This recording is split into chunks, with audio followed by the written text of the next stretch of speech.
There's a trick that we play on ourselves as humans to make life easier, where we convince ourselves that people aren't quite as badly off as they look. It just makes life easier. So the experts at this will pass a beggar and go, nah, he's all right, he probably owns a castle. He's a Viscount of Northumberland. He is, I recognise him.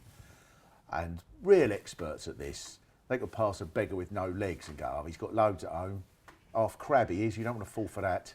And as with any art, it's exciting when somebody takes this one to a new, unprecedented level. And that's happened because Toby Young, this bloke who pops up on the telly for some reason sometimes, has written a review of the film by Ken Loach called I, Daniel Blake.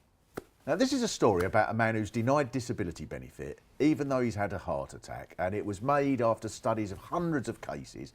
But Toby manages to deride all of this as inaccurate nonsense because, he says, the two protagonists are a far cry from the scroungers on Channel 4's Benefit Street.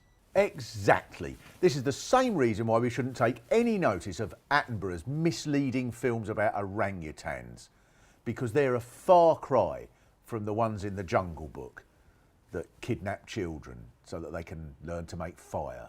And Toby further outlined his qualifications for passing comment on the reality of all this when he said, I'm no expert, but several aspects of I, Daniel Blake didn't ring true.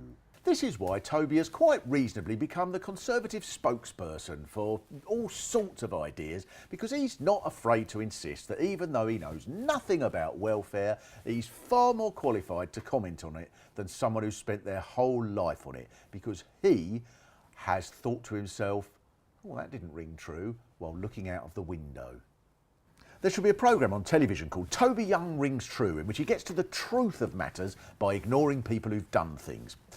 Tonight, I'll be getting to the truth about sailing round the world by telling Ellen MacArthur that she's full of shit. She's only done it 2 or 3 times, but I thought about it while having a shave.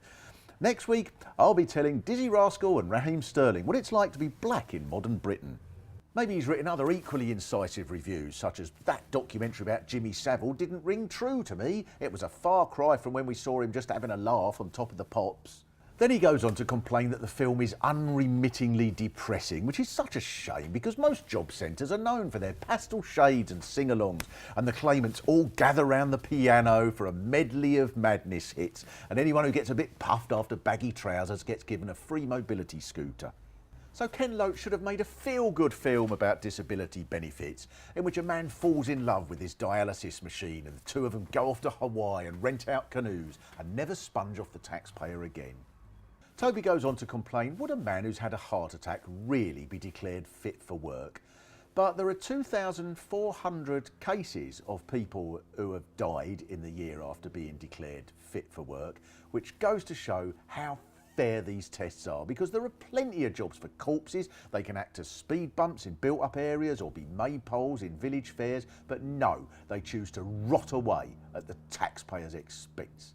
Then he complains that the film is absurdly romantic because the main character, although he's on benefits, is never seen drinking or smoking or gambling. And that's the problem, isn't it, with these politically correct portrayals of the working class. They don't show the reality of them. Drinking foaming beer while singing sea shanties and going, "War!" at a buxom wench while exchanging their kids for a scratch card.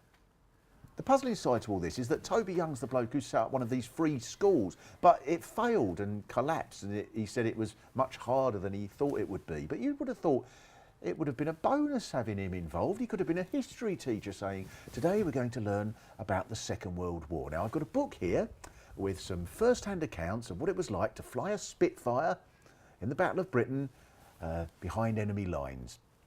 But I wouldn't take any notice of that, as they were there, so what do they know? Doesn't ring true to me.